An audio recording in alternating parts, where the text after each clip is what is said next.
आता बातमी आहे नांदेडमधून। काँग्रेसच्या माजी नगरसेवकाने MIM मध्ये केलेल्या प्रवेशावरून नांदेडमध्ये राजकारण चांगलं तापलं आहे।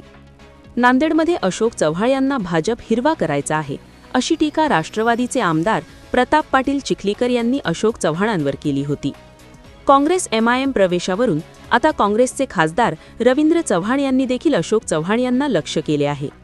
काँग्रेसच्या माजी नगरसेवकांना MIM मध्ये पाठविण्यामागे अशोक चव्हाणांचा हात असल्याचा थेट आरोप काँग्रेसचे खासदार रवींद्र चव्हाण यांनी केला आहे। नांदेडची जनता ही सेक्युलर विचारसरणीची जनता आहे। नांदेडची जनता ही काँग्रेस पक्षाच्या पाठीमागे खंबीरपणे उभी आहे। अशोक चव्हाण ज्या प्रकारे नांदेडमध्ये राजकारण करत आहेत, अशोक चव्हाण यांच्या या राजकारणाला नांदेडची जनता निश्चितच उत्तर देईल।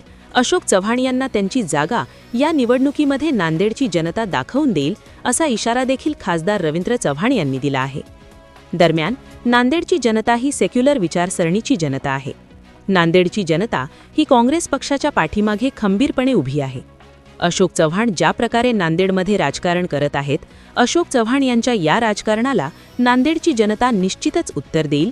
अशोक चव्हाण यांना त्यांची जागा या निवडणुकीमध्ये नांदेडची जनता दाखवून देईल, असा इशारा देखील खासदार रवींद्र चव्हाण यांनी दिला आहे।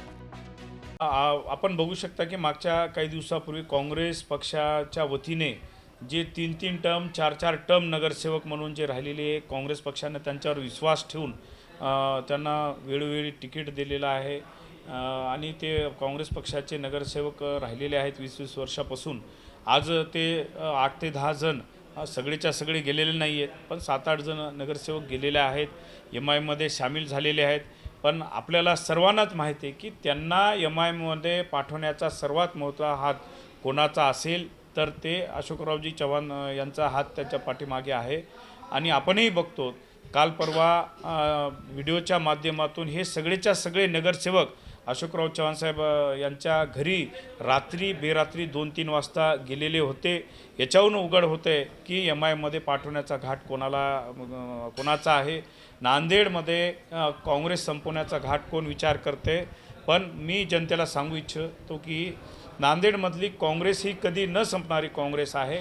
आजही आमच्याकडे काँग्रेस पक्षाकडे भक्कमपणे पाठिंबा देणारी कार्यकर्ते आणि आज आम्ही महापालिका सर्व ताकदीनिशी काँग्रेस पक्षाची या ठिकाणी लढवणार आहोत। आणि निश्चितच मी मागेही म्हणलं होतं, यावेळी सांगतो की नांदेडची जनता ही सेक्युलर विचारसरणीची जनता आहे आणि आजही नांदेडची जनता हे काँग्रेस पक्षाच्या पाठीमागे भक्कमपणे उभा राहील। आणि अशोकराव चव्हाण ज्या प्रकारचं राजकारण नांदेडमध्ये करू पाहत आहेत, त्याला निश्चितच नांदेडची जनता उत्तर दिल्याशिवाय राहणार नाही आणि अशोकरावजी चव्हाण साहेबांची जागा नांदेडची जनता दाखवून देईल। तुम्ही पाहत आहात महाराष्ट्राच्या कुशीतलं GK न्यूज मराठी, सात जनतेची, भूमी महाराष्ट्राची।